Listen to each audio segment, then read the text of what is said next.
ഇറാനുമായുള്ള അമേരിക്കയുടെ നേരിട്ടുള്ള ഏറ്റുമുട്ടൽ വലിയ നാശനഷ്ടം വിതച്ചിരിക്കുന്നുവെന്നാണ് അമേരിക്കയുടെ കണക്കുകൂട്ടൽ. വൈറ്റ് ഹൗസിൽ വരുന്ന അനൗദ്യോഗിക വാർത്തകൾ എത്രത്തോളം യാഥാർത്ഥ്യമാകും എന്നുള്ളതാണ് യൂറോപ്യൻ യൂണിയൻ അടക്കം ഇതിനെക്കുറിച്ച് വിലയിരുത്തുന്നത്.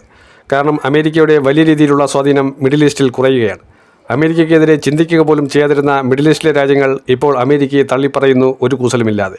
കാരണം അതിനൊക്കെ പ്രചോദനം കൊടുക്കുന്നത് ഇറാൻ അമേരിക്കയ്ക്ക് മേൽ നേടിയെടുത്ത മാസ്മരിക ചെറുത്തുനിൽപ്പും മുന്നേറ്റവുമാണ്.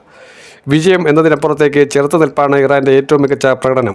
ചരിത്രത്തിലെ തന്നെ ഏറ്റവും മികച്ച പ്രകടനമെന്ന് പറയാൻ കഴിയുന്ന രീതിയിൽ ആയത്തുള്ള അലി ഖമേനിയെ വധിച്ചതിന് ശേഷം അമേരിക്കയോട് ഇറാൻ എടുത്ത നയങ്ങൾ ഏറ്റവും ശക്തമായി ഇറാൻ്റെ പോരാട്ട വീര്യം പ്രകടമാകുന്ന തരത്തിലായിരുന്നു. അമേരിക്കയുടെ അത്യാധുനിക ബാലിസ്റ്റിക് സംവിധാനങ്ങളെ തവിടുപിടിയാക്കിക്കൊണ്ട്, അമേരിക്കയുടെ യുദ്ധവിമാനങ്ങളെ തച്ചുടച്ചുകൊണ്ട്, അമേരിക്കയുടെ വെടിക്കോപ്പുകളെ നിഷ്പ്രഭമാക്കിക്കൊണ്ടുള്ള ഇറാൻ്റെ പോരാട്ട വീര്യം.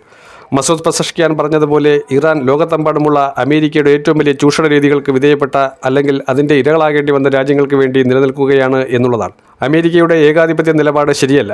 ലാറ്റിൻ അമേരിക്കയിലെ വെനസ്വേലയിലെ നേതാവായ നിക്കോളസ് മഡുറോയെ തട്ടിക്കൊണ്ടുപോയതടക്കം ലോകത്തെ മാപ്പർഹിക്കാൻ കഴിയാത്ത അല്ലെങ്കിൽ ലോകത്തെ ചില ഉത്തരങ്ങൾ പോലും നൽകാൻ കഴിയാത്ത അന്താരാഷ്ട്ര നീതിന്യായ കോടതിയിൽ പോലും നിലനിൽക്കാൻ കഴിയാത്ത രീതിയിലുള്ള നെറുകേടുകൾ മുഴുവൻ കാണിച്ചിട്ട് തങ്ങൾ ഭീകരവാദത്തിനെതിരാണ്, തങ്ങൾ ഭീകരവാദത്തിൻ്റെ എല്ലാ രീതിയിലുള്ള ശ്രമങ്ങളെയും അമർച്ച ചെയ്യാൻ വേണ്ടിയാണ് ഇത്തരത്തിലുള്ള കാര്യമെന്ന് പറഞ്ഞാൽ ഇത് കേട്ട് വെള്ളം തൊടാതെ വിഴുങ്ങാൻ മാത്രം വിഡ്ഢികളല്ല മറ്റു രാജ്യങ്ങൾ. GCC രാജ്യങ്ങളെ മുഴുവൻ അപകടത്തിലേക്കാക്കുന്ന രീതിയിലുള്ള, അവരെ കൂടുതൽ കടക്കടയിലേക്കാക്കാൻ വേണ്ടിയുള്ള തീരുമാനങ്ങളാണ് അമേരിക്ക ചെയ്യുന്നത്. അമേരിക്ക പല കാര്യങ്ങളിലും ഇടപെട്ടിട്ട് നൈസായി കൈയൊഴിയുന്ന ഒരു രാജ്യമാണ്. ഇപ്പോൾ ഇസ്രായേലാകെ വിരളി പിടിച്ച് നിൽക്കുന്ന അവസ്ഥയാണ്.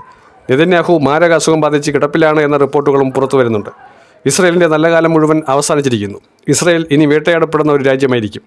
ഇസ്രായേലിലെ ജൂതന്മാർ ഇനി വെടികൊണ്ട പന്നികളെപ്പോലെ ഓടും എന്ന് തന്നെയാണ് ഇറാൻ പറഞ്ഞിരിക്കുന്നത്. ഇറാൻ്റെ പ്രോക്സി ഗ്രൂപ്പുകൾ സദാസമയം ജാഗരൂകരായി നിൽക്കുകയാണ്. ഒരു പണി എപ്പോൾ വേണമെങ്കിലും ഇസ്രായേലിന് എവിടെ നിന്ന് വേണമെങ്കിലും കിട്ടാൻ അല്ലെങ്കിൽ കൊടുക്കാൻ തന്നെയാണ് പ്രോക്സി ഗ്രൂപ്പുകൾ കാത്തിരിക്കുന്നത്.